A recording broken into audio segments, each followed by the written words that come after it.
नमस्कार, तापमान लाइव में आपका स्वागत है।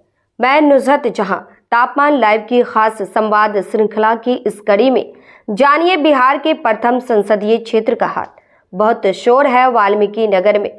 दीपक आएंगे तो लालटेन जलाएंगे, मतलब राजद को रोशन करेंगे। क्षेत्र के नेता कार्यकर्ता ही नहीं, राजद नेतृत्व भी ऐसा ही कुछ गुनगुना रहे हैं।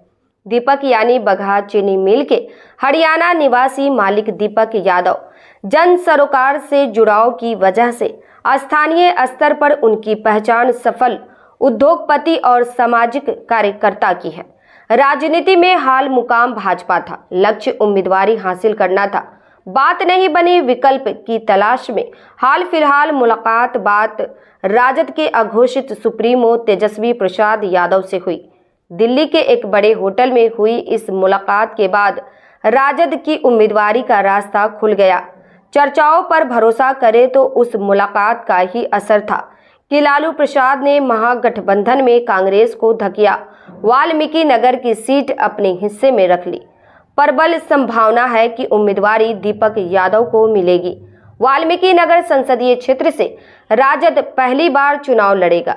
स्वाभाविक है कि जीत उसका लक्ष्य होगा, पर यहाँ सवाल यह है कि दीपक यादव को उम्मीदवारी मिलती है तो क्या वह राजद की इस अपेक्षा पर खरा उतर पाएगा। मुकाबला राजग के जदयू प्रत्याशी सुनील कुमार कुशवाहा से होगा। दीपक कुमार उनके समक्ष टिक पाएंगे? जवाब के लिए पहले पिछले चुनावों के आंकड़ों पर नजर डालते हैं। 2019 के आंकड़े राजग की संभावनाओं को मजबूत आधार देते हैं, तो 2020 के उपचुनाव के आंकड़ों में इत्मीनान नहीं दिखता। स्पष्ट तौर पर खतरा झलकता है। इससे राजद को बल मिलना लाजमी है। 2019 में जदयू प्रत्याशी बैद्यनाथ प्रसाद महतो की जीत हुई थी। 3,54,616 मतों के विशाल अंतर से उन्होंने कांग्रेस उम्मीदवार शाश्वत केदार के मंसूबों को रौंद दिया था।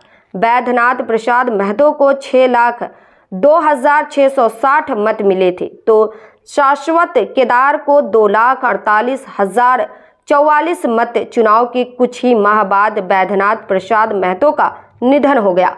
2020 के विधानसभा चुनाव के साथ वाल्मीकि नगर संसदीय क्षेत्र में उपचुनाव हुआ। जदयू ने बैद्यनाथ प्रसाद महतो की विरासत उनके पुत्र सुनील कुमार कुशवाहा को सौंप दी। दूसरी ओर कांग्रेस ने अपना उम्मीदवार बदल दिया।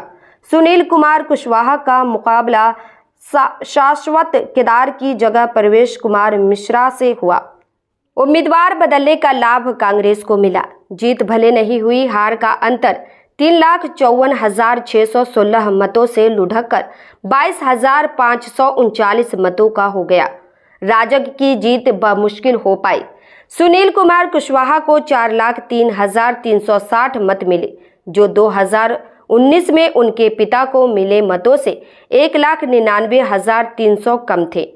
उधर प्रवेश कुमार मिश्र को 3,80,821 मत प्राप्त हुए, जो शाश्वत केदार को मिले मतों से 1,32,000 अधिक थे।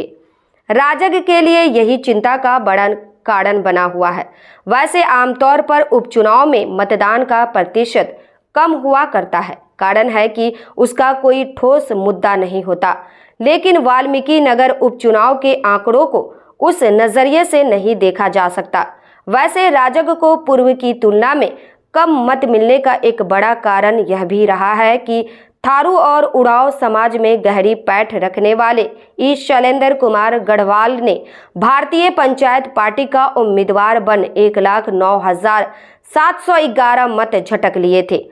बहरहाल राजग के लिए सुकून की बात यह है कि वर्तमान में वह भाजपा में है। यह सब तो है, लेकिन यहाँ गौर करने वाली बात यह भी है, ऐसा तब हुआ जब 2024 के चुनाव में राजद उम्मीदवार के रूप में इनकलाब ला देने की बयार बांध रहे चर्चित उद्योगपति और सामाजिक कार्यकर्ता दीपक कुमार यादव आजीवन जुड़े रहने के संकल्प के साथ भाजपा में थे।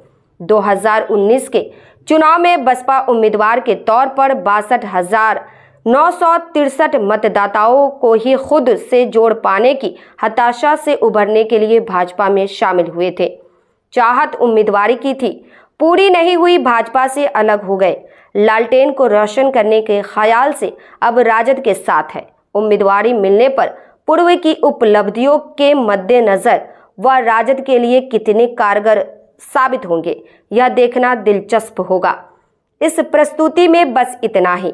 फिर मिलते हैं ऐसी ही दूसरी किसी खास खबर के साथ। वरिष्ठ पत्रकार सुनील कुमार का यह विश्लेषण पसंद आया हो तो अपनी प्रतिक्रिया जरूर दीजिएगा। तापमान लाइव चैनल को देखिए, शेयर कीजिए, लाइक कीजिए और सब्सक्राइब अवश्य कीजिए। धन्यवाद।